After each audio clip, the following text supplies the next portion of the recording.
Good morning. Thank you for inviting me to come here before the forum today, and thank you for holding this. It's needed, it's timely, as climate change seems to become part of the hot topic in the New York State Senate. I'm here today in several capacities. First, I'm here to represent the views of environmental advocates of New York. Second, I'm a citizen of the state who wants to see my state become much more aggressive in terms of mitigating the greenhouse gas emissions.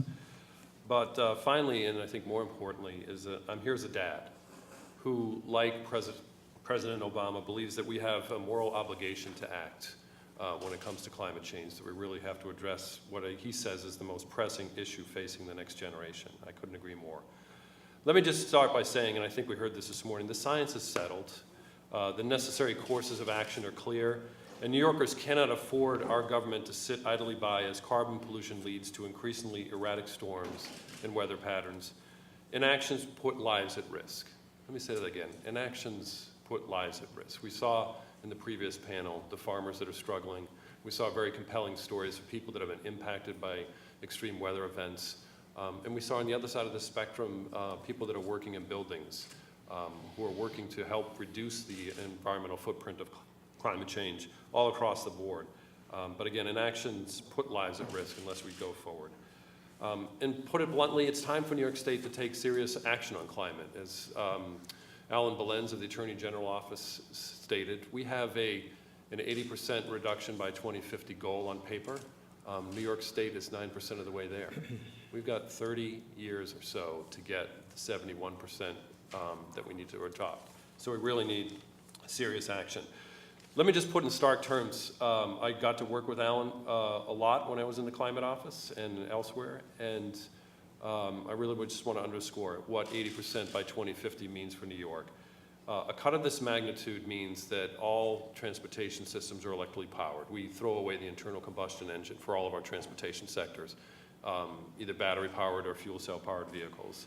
Building systems all the same. Gone is the boiler in the basement. It's all electrically powered building systems. Oh, and by the way, the electrons that support both our building and transportation systems, they all have to be carbon free. Again, we've got about 35 years to get there. That's a huge challenge. But it's also a huge opportunity, as you heard from the representative from 32BJ. There's great economic opportunity in such a challenge, and we should seize it and run with it. If done right and executed, the Climate Action Plan is really an economic development plan for the state, and I urge folks to move forward.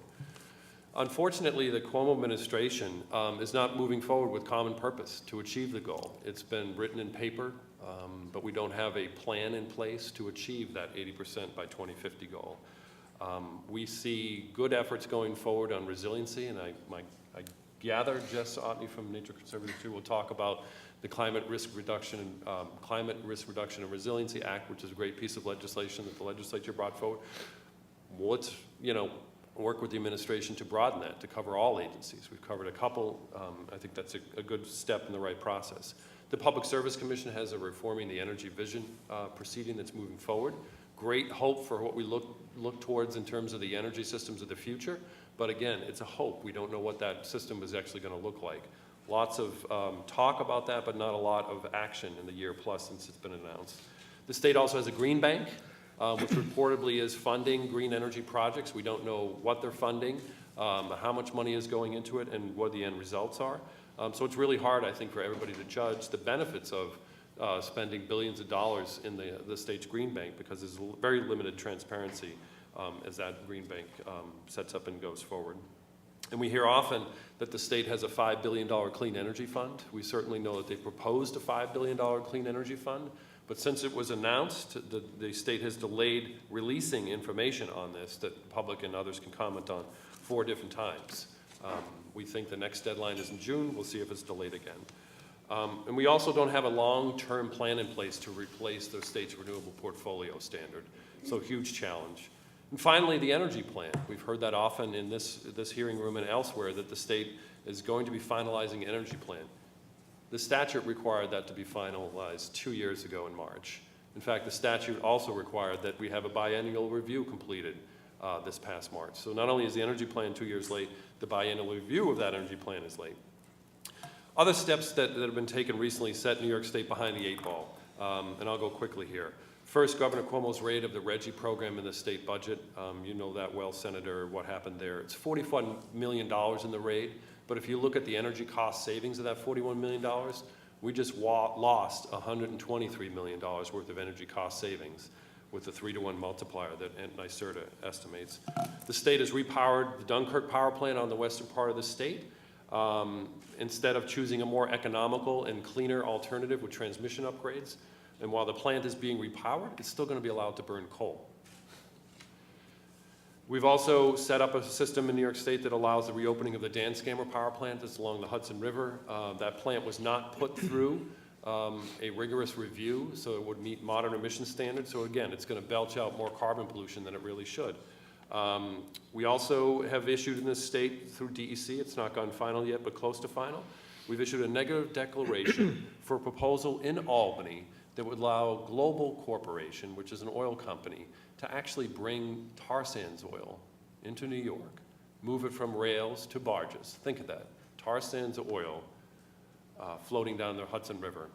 The Attorney General describes tar sands oil as being 17 times more carbon intensive than other forms of crude oil.